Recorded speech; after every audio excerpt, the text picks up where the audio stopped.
Hi, this is Judy. I am about to share with you my accessibility evaluation of two items from my classes. The first one is a Word doc that I used in algebra, and this is the original document. And as soon as I started reading about accessibility, I knew there were lots of things on here that I needed to tackle. So I just wanted you to take a quick look at this notes paper and then see how I changed it. So I'm going to go back and forth between the accessibility document and the things that I did. So with a Word document, I started with headings, and I had never realized how important headings were before. So I made sure that this was heading 1, 2, 3. I continued this with 3. This was a 2. This was a 2. This was a 2. That was also a 2. I made sure that I was keeping them in the correct order, and I used all of these guidelines. For my images, now you can see that I added images rather than just using this awkward math here. I went and found examples of images, and then I used the alt text to explain each of the images. So here's an example of that. Let me see. It took me a while to find this, edit alt text, but here is what I wrote for this one, and it's very similar for the other ones. Okay, so I added that to all of my pictures. Then I made sure that these lists were using the proper paragraph form.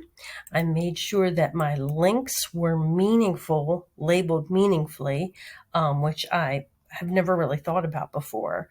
I also was concerned that students would read from right to left, so I made sure to merge all the cells, which I didn't know how to do before.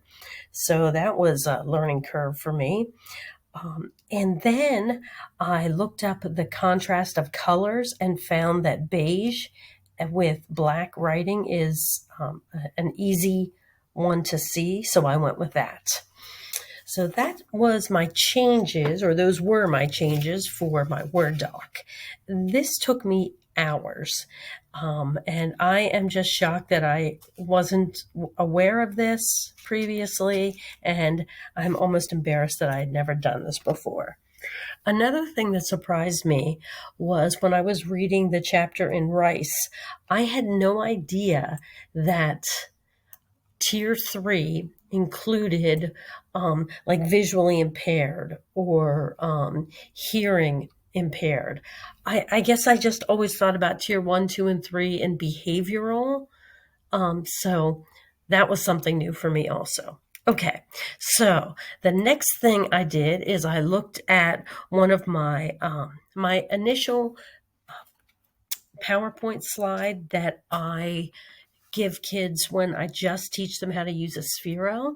So I looked at the accessibility of PowerPoints. I'll bring that back into the frame here. And I went to outline view, which I hadn't done before. And really, let me just show you this one, and then I'll show you the one that I turned it into. This is what my original one looked like. Okay, with just the steps on getting into, I'm trying to get through this.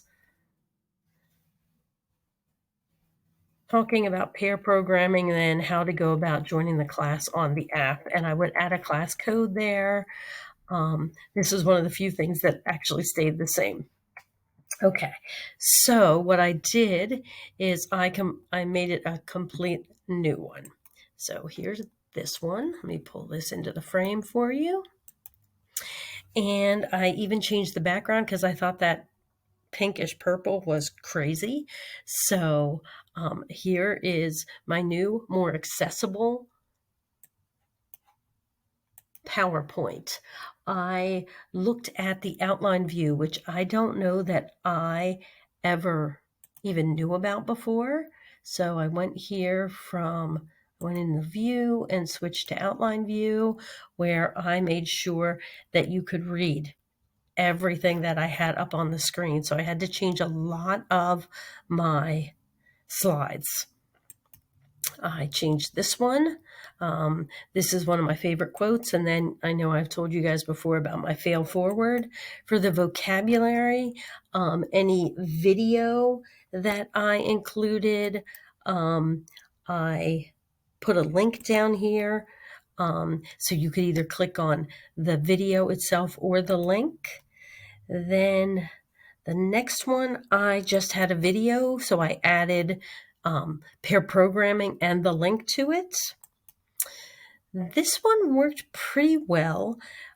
I think the only thing I needed to do with this one was with these, I put alt text on them. Having trouble grabbing that.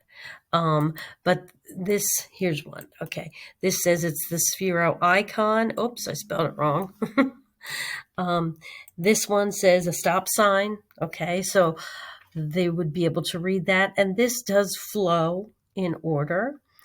The next one, I really had to redo this entire slide and put the words out here so you could read them because it wasn't catching any of the words. This again was alt text.